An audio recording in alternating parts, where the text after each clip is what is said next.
अवनी अपनी नजरें घुमाकर खिड़की के बगल में रखी एक टेबल पर रखे हुए पत्थर को देखती है। अवनी मेघा की तरफ देखती है और उसके कंधे पर हाथ रख देती है। डोंट वरी, आपकी बात मैं हूँ तुम्हारे साथ, कुछ नहीं होने दूंगी। 6 लोगों की टीम में सिर्फ अकेली मैं बची। अगर कुछ मिला तो सिर्फ ये 5 पत्थर। इस पत्थर के बारे में मैंने तुम्हें नहीं बताया ना अभी तक? क्या नहीं बताया? इन 5 पत्थरों की शेप ध्यान से देखी तुमने? हाँ, एक वूम की शेप है, पर ये शेप किसी सिंपल वूम की नहीं है, एक प्रेग्नेंट औरत के वूम की है। व्हाट? सबको यही लगा कि इन 5 पत्थरों की सिर्फ शेप नॉर्मल है, पर मुझे पता था इन 5 पत्थरों में कुछ और भी छुपा है।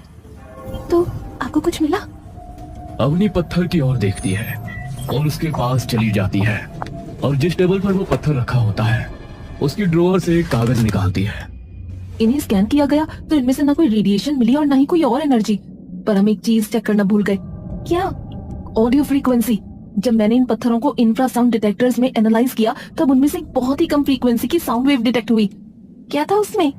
एक संस्कृत का श्लोक था, वो भी पूरा नहीं सुन पाए, सिर्फ कुछ ही शब्द डिकोड कर पाए। क्या थे वे शब्द? मेघा और अवनी एकदम से बाहर की ओर देखते हैं। एक संस्कृत का कोई श्लोक था। अवनी वो कागज खोलती है और उसे पढ़ने लगती है।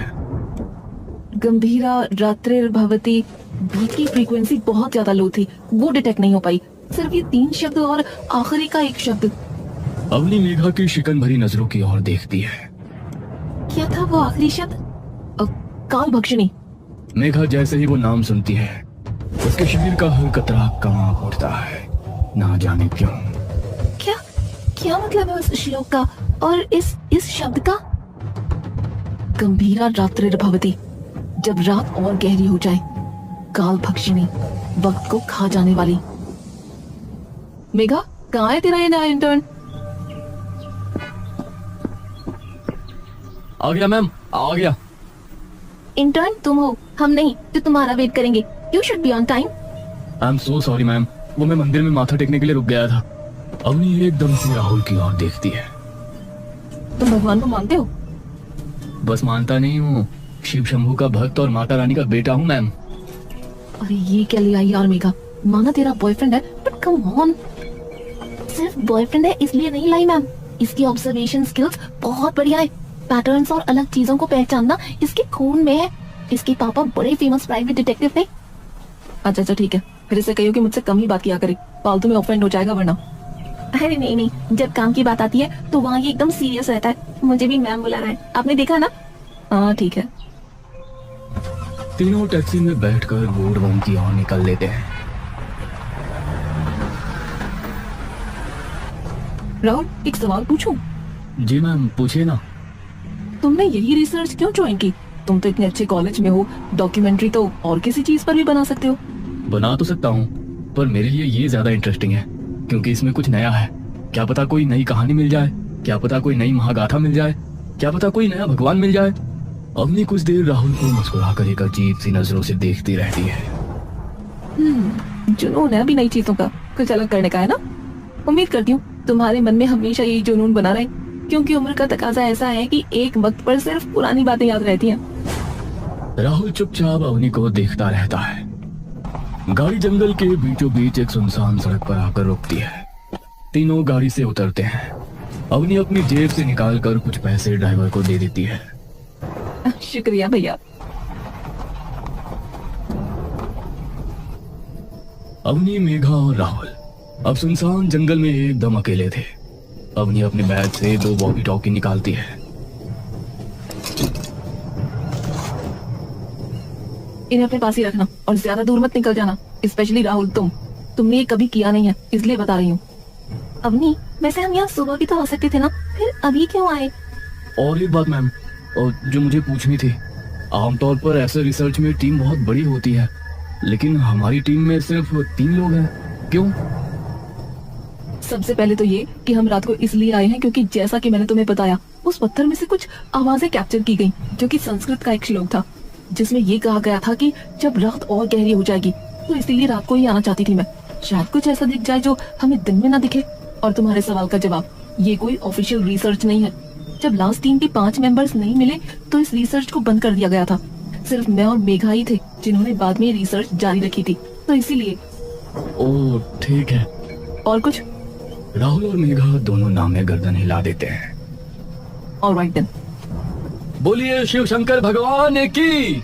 अवनी और मेघा एकदम से अपने होठों पर उंगली रखती हैं।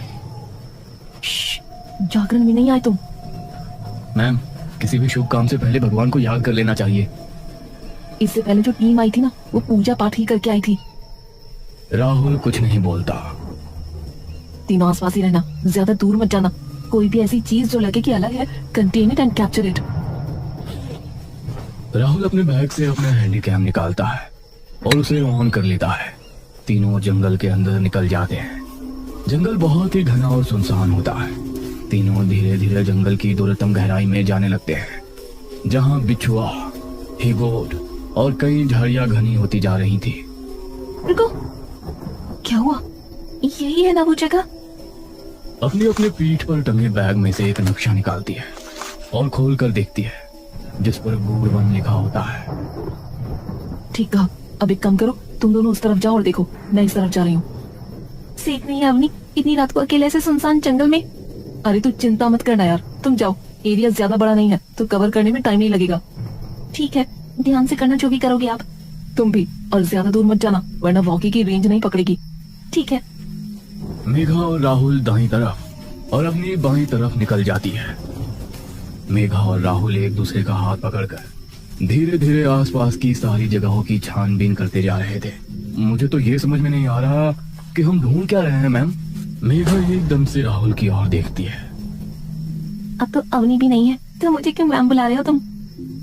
अरे पर काम तो कर रहे हैं ना। बेब प्लीज ना, मत बुलाओ। अच्छा अच्छा ठीक है मेरी जान। मेघा उसकी तरफ मुस्कुराती है। ये हुई ना कुछ बात। मेघा और राहुल आगे जाने लगते हैं। तभी उनके वॉकी टॉकी में से अवनी की आवाज आती है। Megha, Rahul, do you copy? Megha अपना वॉकी का बटन दबाती है। कॉपी। कुछ दिखा? Not yet. Alright, over. तभी मेघा को सामने से वो सफेद परछाइयां एकदम से तेजी से गुजरती हुई दिखती है। मेघा गहरी सांस लेकर पीछे हट जाती है। कर्पूर गौरम करुणावतारम संसार सारम भुजगेंद्र हारम।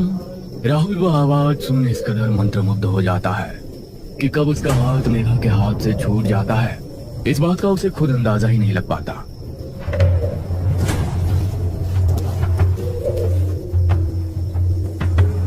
आ जाओ, आओ ना, आओ। मेघा का दिमाग डर से इतना सुन्न पड़ चुका होता है कि उसे इसकी भनक नहीं पड़ती कि राहुल उसका हाथ छोड़ कहीं और जा चुका है। मेघा वॉकी को अपने कानों के पास लाती है और उस आवाज को ध्यान से सुनने की कोशिश करती है।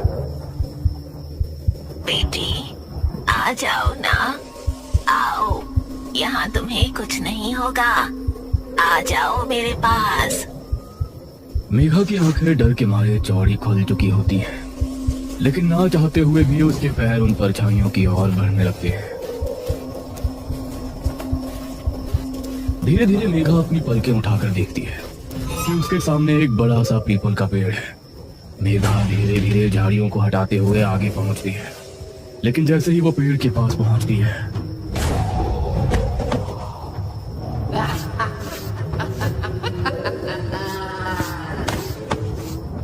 ये मैं कैसे? ये तो मैं हूँ। मेघा कांपती बिखरी सांसों से रोना शुरू कर देती है। आजा छोरी, तेरे भी बाल आवारों।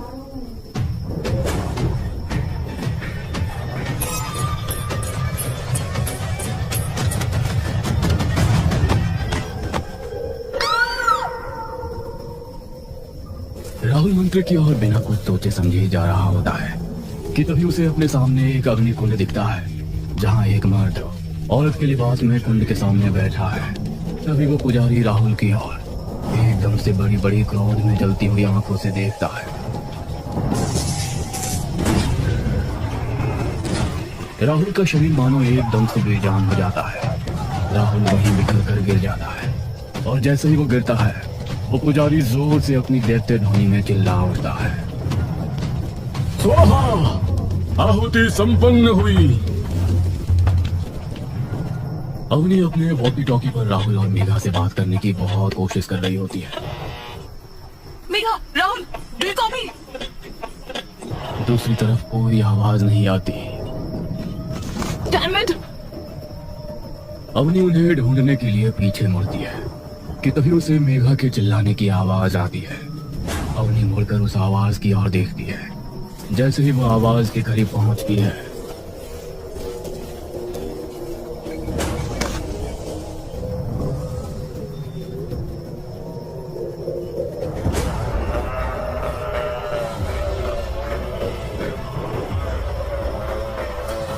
अवनी की आंखों का डर एकदम से विकराल क्रोध में बदल जाता है। अवनी बिना कुछ सोचे समझे सीधे मेघा की ओर दौड़ पड़ती है। कमीने, छोड़ उसे, छोड़! लेकिन तभी वो एक अंधेरे भरे गड्ढे में गिर पड़ती है।